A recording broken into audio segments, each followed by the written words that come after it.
soir, je vais parler des anti-JAK en pratique. Alors, comme vous le savez, les anti-JAK, c'est la nouvelle thérapeutique, c'est le dernier venu comme traitement de fond ciblé. Ça émane d'une bonne analyse de la physiopathologie des rhumatismes inflammatoires chroniques. C'est une voie commune de signalisation commune à plusieurs cytokines inflammatoires. Alors, le problème qui se pose, c'est qu'il y avait un signal d'alarme par rapport à la tolérance. Donc, la question qu'on peut se poser, comment réussir une prescription d'un anti-JAK dans notre pratique quotidienne? Donc, c'est ce qu'on va essayer de voir. Alors, tout d'abord, comment ça marche? Les anti-JAK, ce sont des médicaments qui vont cibler cette structure. Donc, vous avez la membrane cellulaire et vous avez un récepteur membranaire, récepteur des cytokines et des interleukines, auxquels sont associées des protéines, ce sont les protéines JAK, donc qui vont subir certaines phosphorylations et vont libérer ces stades.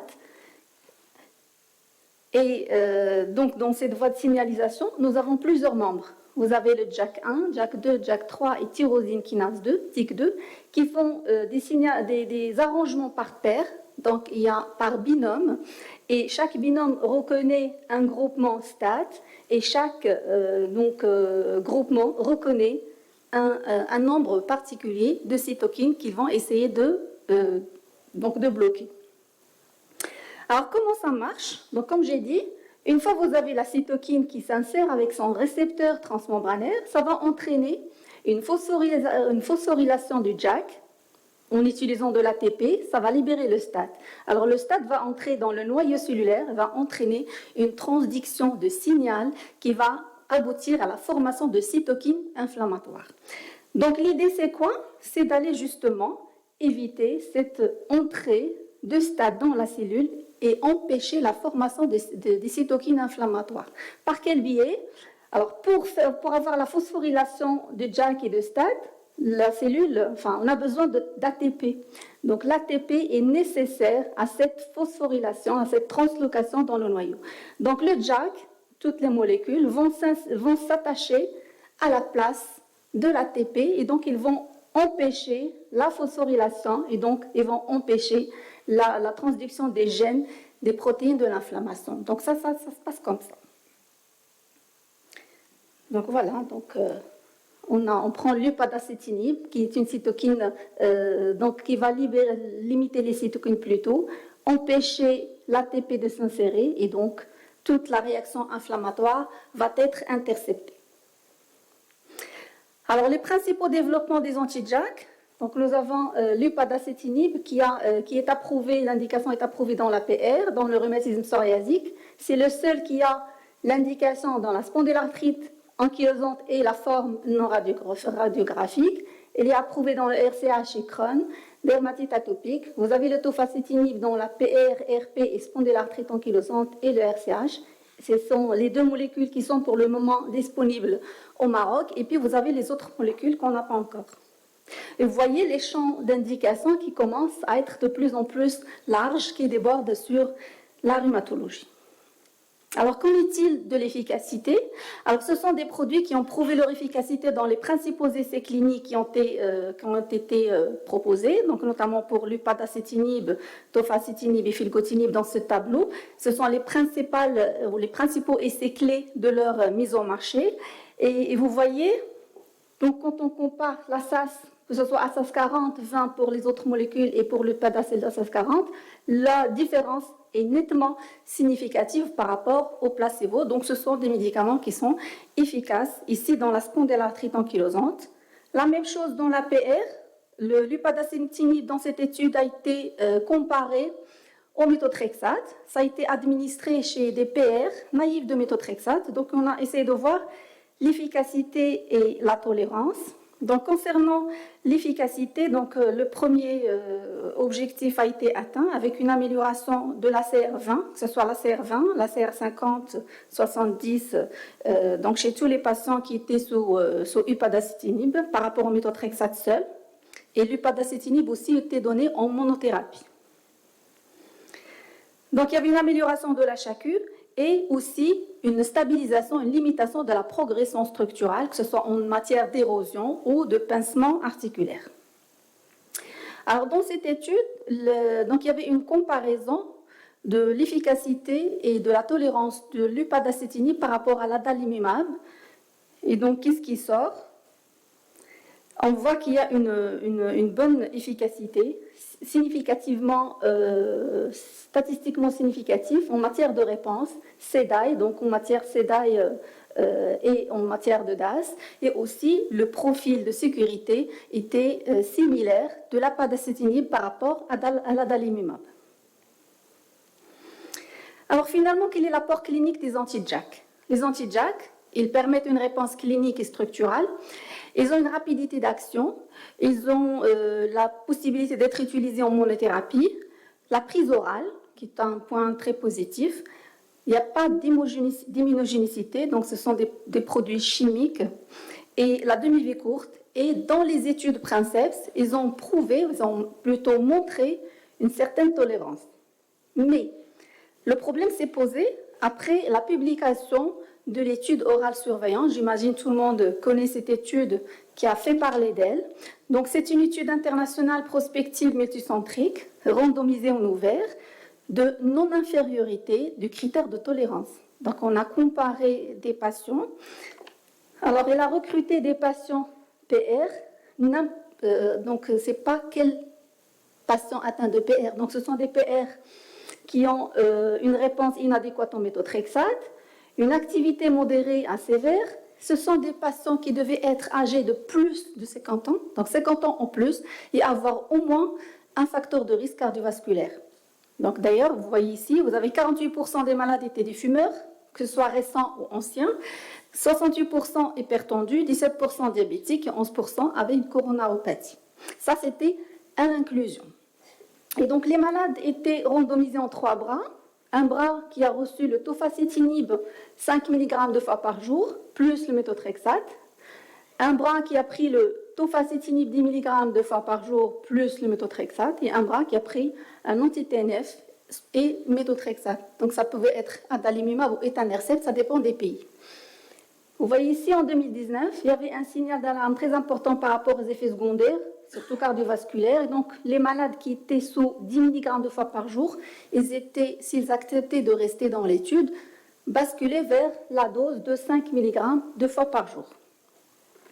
Alors, les résultats étaient comme suit. C'est là où il y avait le signal d'alarme. C'est qu'il y avait plus d'effets, d'événements cardiovasculaires majeurs sous tofacitinib par rapport aux anti-TNF. La même chose pour les épisodes ou manifestations thromboemboliques veineuses qui étaient plus importantes avec le tofa par rapport aux anti-TNF. Et c'était essentiellement dose dépendante, vous voyez, avec le 5 par rapport aux 10 mg 2 fois par jour. Donc c'était, plus on augmente la dose, plus le risque de thrombose est là. La même chose pour les cancers, était beaucoup plus avec le tofacitinib qu'avec les anti-TNF. Alors, quand on est parti voir les patients qui ont fait les manifestations cardiovasculaires, quels étaient leurs profils? Donc, c'était beaucoup plus des patients qui étaient âgés de 65 ans et plus, de sexe masculin, tabagiques, anciens, c'est-à-dire sevrés ou en cours, et la prise d'aspirine à l'inclusion. Donc, les patients qui ont fait des complications cardiovasculaires étaient dans cette rangée. Pour les patients qui ont fait une maladie thromboembolique veineuse, et c'était essentiellement des embolies pulmonaires, donc c'était des personnes là aussi âgées, de sexe masculin, un EMC élevé, antécédent d'HTA ou de thrombose veineuse, et la notion de prise de contraception, de traitement hormonal substitutif, de corticoïdes ou d'antidépresseurs. Et dans le groupe facteurs de risque qui était retrouvé chez les personnes qui ont présenté un cancer, donc hors cancer cutané non mélanome, c'était des personnes âgées là aussi de plus de 65 ans, de tabagisme actif ou ancien. Donc vous voyez quand même il y a un certain profil qui ressort. Donc ce sont surtout des personnes âgées, des personnes qui ont des problèmes cardiovasculaires, des personnes qui sont tabagiques. Donc, il y a des éléments importants à prendre en considération quand on veut, parce que quand on voit ces résultats, on se dit, les anti-JAK, c'est fini, on ne peut plus les prescrire, c'est hyper dangereux. Donc, quand même, il faut avoir certaines réserves dans l'interprétation de ces résultats. C'est que la spécificité de la population de l'étude était particulière. Ce sont des PR majoritairement âgés, présentant des comorbidités. Vous voyez, la grande partie avait un facteur de risque cardiovasculaire, enfin la majorité. Le comparateur est un traitement actif. En fait, les anti-TNF, ils ont prouvé leur efficacité de cardioprotection, de baisser le risque cardiovasculaire. Donc, ce n'était pas contre un placebo. La faible différence de taux d'incidence entre les groupes. Donc, le taux de risque était, par exemple, de 1,33 pour les événements cardiovasculaires majeurs sous TOFA par rapport aux anti-TNF. Et il varie de 3 à 6 chez la population à risque cardiovasculaire dans la population générale. Certains risques étaient dose dépendantes, comme on a vu, pour les maladies thromboemboliques veineuses. Donc, plus on augmente la dose, plus le risque il a. Et puis, l'importance de l'âge et du tabagisme chez cette population. Alors, il n'y a pas que l'étude orale surveillance, il y a d'autres études qui étaient faites et il y a toujours des études qui sont en cours.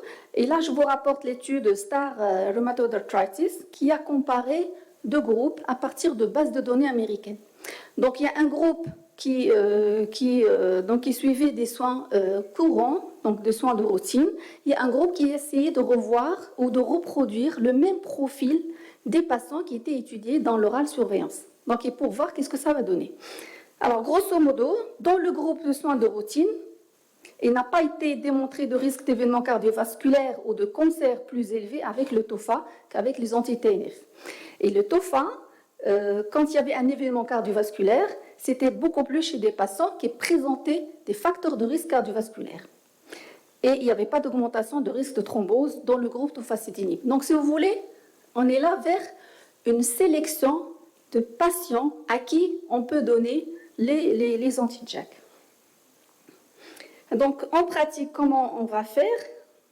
Alors, il faut justement peser la balance bénéfice-risque. Donc, je dois vraiment analyser mon patient, regarder son profil, faire une évaluation très précise pour voir est-ce qu'il peut bénéficier ou pas de ces traitements. Et de ce fait, le PRAC, c'est le comité de pharmacovigilance de l'Agence européenne des médicaments, a émis des conclusions parce qu'il est parti étudier ce signal d'alarme pour voir qu'est-ce qu'on peut faire. Donc, les conclusions du PRAC, ils étaient les suivants, c'est que il ne faut pas donner les anti-JAK quand vous avez un sujet âgé. Donc, à partir de 65 ans, il faut éviter de donner les anti-JAK. Quand vous avez des facteurs de risque d'événements cardiovasculaires majeurs, tels qu'une crise cardiaque ou un accident vasculaire cérébral, et là, je vais vous montrer, après, je vais vous montrer comment faire l'évaluation. Il ne faut pas les donner quand on a un patient qui a un facteur de risque de cancer, quelqu'un qui a un antécédent de cancer, une maladie cancéreuse en cours, donc c'est contre-indiqué, et quand on a un tabagisme, que ce soit présent au passé. Mais c'est vrai qu'on ne va pas les donner chez ces patients, sauf si on a les mains liées. S'il n'y a pas d'autres alternatives thérapeutiques, à ce moment-là, il faut revenir sur ces traitements et on verra par la suite comment. Alors, l'évaluation de risque cardiovasculaire, la SFR avait publié en 2024 des recommandations par rapport à ça. Donc, ils insistent sur la gestion de l'activité de la maladie, sur l'évaluation du risque cardiovasculaire individuel chez les patients. Essayer de trouver toujours une alternative quand c'est possible, surtout chez les patients au-delà de 65 ans. Quand on a un antécédent de maladie cardiovasculaire, athéromatose ou thromboembolique, donc il faut les éviter. Alors, c'est pourquoi ils ont mis en place un algorithme qui permet d'aider le clinicien à gérer ses patients. Donc, quand on a un malade qui a une maladie cardiovasculaire sévère ou un antécédent de maladie thromboembolique, quand c'est oui, donc il faut envisager une alternative thérapeutique. Donc, ce n'est pas la peine de s'aventurer sur ce terrain. Donc, quand on n'a pas d'antécédents de maladies cardiovasculaires, à ce moment-là, on va voir l'âge. Si le patient est âgé, là aussi, on va revenir à la case de départ. Si ce patient est âgé de moins de 65 ans, il faut évaluer le risque de maladies cardiovasculaires sévères et de thrombose. Alors, quand on dit patient à très haut risque cardiovasculaire ou malade à haut risque cardiovasculaire, qu'est-ce que ça veut dire? Donc, à très haut risque cardiovasculaire, c'est quand on a une maladie cardiovasculaire athéromatose établie, un malade qui est coronaire, qui est stenté, qui a un AVC. Il peut s'agir d'un diabète compliqué, par exemple d'une insuffisance rénale ou d'une microangiopathie touchant 3 sites, par exemple une néphropathie diabétique, une neuropathie diabétique et l'insuffisance rénale chronique sévère. Donc ça, c'est un patient qui est décrit comme un patient à très haut risque cardiovasculaire. Les patients à haut risque cardiovasculaire, ce sont des patients qui ont une hypercholestérolémie familiale, un diabète non contrôlé ou bien qui évolue depuis plus de 10 ans et l'insuffisance rénale chronique modérée. Ça, c'est pour le risque cardiovasculaire. Pour la maladie thromboembolique, donc il y a les facteurs de risque majeurs de maladie thromboembolique veineuse. Vous avez l'âge, l'antécédent de thrombose, l'obésité, la néoplasie et la thrombophilie héréditaire. Et puis il y a des facteurs de risque, notamment le sexe masculin, le tabagisme, le THS, les contraceptifs oraux, les antidépresseurs, la sédentarité, la grossesse et même le rhumatisme inflammatoire chronique. Retenez-vous bien ça. Le rhumatisme inflammatoire chronique et l'activité de l'APR. Ce sont des facteurs de risque de thrombose. Et puis, il y a des facteurs de risque transitoire. Par exemple, une hospitalisation, un voyage de plus de 4 heures, une intervention chirurgicale récente qui évolue depuis moins d'un mois, l'immobilisation qui dure plus de 7 jours, les fortes doses de corticoïdes et la poussée de PR. Donc, tout ça, ce sont des facteurs de thrombose. Donc, si on trouve des facteurs de maladie cardiovasculaire ou de thrombose, donc on revient à la pose de départ, on ne donne pas et on évite les anti-JAK. Et dans les autres cas, on peut les donner. Par exemple, il faut rester vigilant par rapport à des facteurs de risque transitoires. Par exemple, quelqu'un qui va bien, mais après il est hospitalisé, il est alité. Donc c'est une forme transitoire qui peut probablement nécessiter une thrombophylaxie durant cette période transitoire. Alors en pratique, donc vous avez l'upadacitinib, c'est le Rinvoq 15 mg. Posologie, c'est un comprimé par jour. C'est une prise orale. Il a l'AMM au Maroc, mais n'est pas encore remboursé. Alors comment on va faire avant d'initier les anti-JAK? D'abord l'interrogatoire. Vous avez vu, il faut faire une évaluation approfondie de risque cardiovasculaire, thromboembolique, cancéreux. Donc voir le désir de grossesse, l'insuffisance hépatique, l'insuffisance rénale.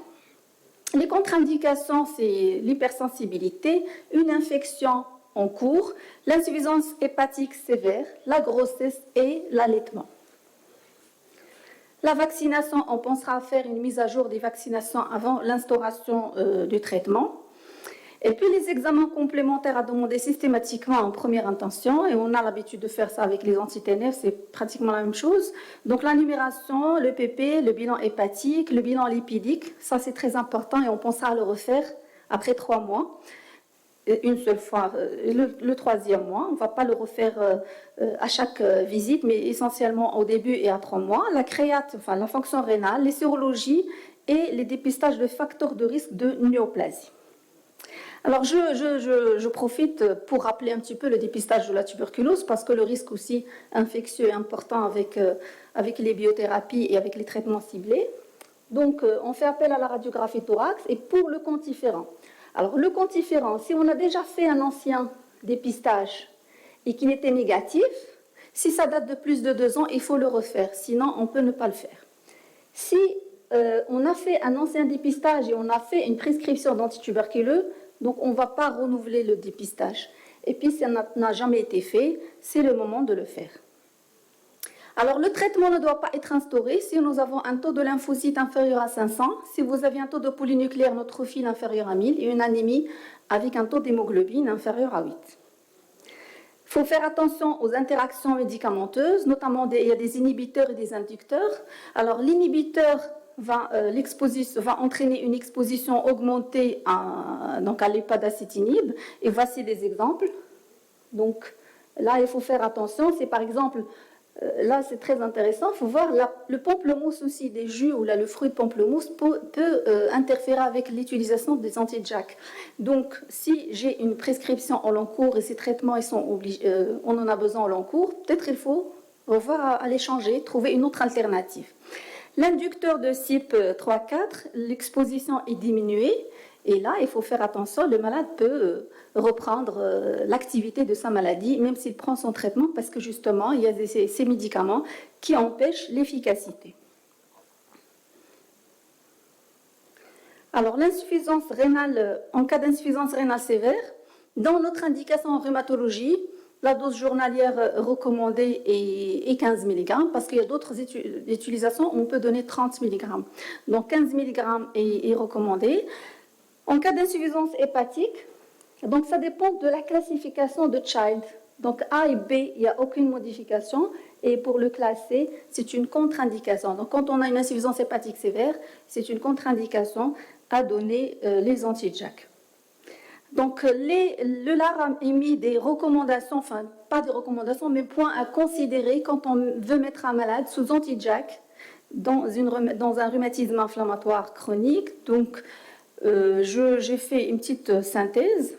Donc là, il insiste sur la décision partagée en suivant les recommandations, suivre les indications reconnues, la dose recommandée, ajuster la dose quand on a si besoin, envisager une réduction quand le malade est rentré en rémission prolongée, donc voir si on peut diminuer la dose si c'est possible, sinon espacer les doses, dépister au début et puis voir les risques avant le traitement, surveiller les effets secondaires, notamment les cytopénies, les thromboses, les infections sévères, et le suivi clinique avec une énumération et transaminase à 1 mois, tous les 3 mois et les lipides seulement à 3 mois, l'examen cutané annuel et évaluation régulière de l'activité de la maladie.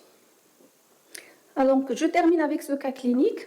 C'est un patient âgé de 60 ans, tabagique chronique sevré depuis 6 mois, qui a un antécédent d'infarctus du myocarde et suivi pour une PR séropositive érosive depuis 3 ans.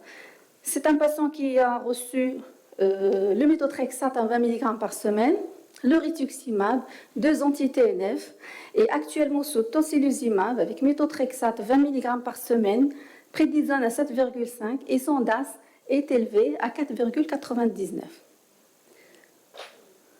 Donc c'est un ancien fumeur, très haut risque cardiovasculaire, c'est un malade qui a un infarctus du myocarde, maladie active et multiréfractaire. Donc est-ce que je peux faire ou je peux donner les anti-JAK?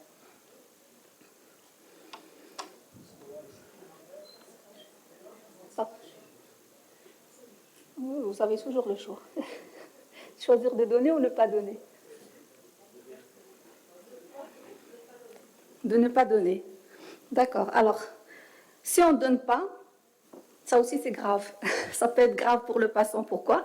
Parce qu'il y a des études qui ont montré le poids des rhumatismes inflammatoires ou de la polyarthrite rhumatoïde non traitée et le poids des poussées inflammatoires. Et si vous voyez ici, le risque cardiovasculaire chez des patients qui sont non PR, des PR en rémission, des PR en activité intermédiaire et des PR qui font de la poussée. Et le risque, quand on a des poussées cardiovasculaires, est aussi très important.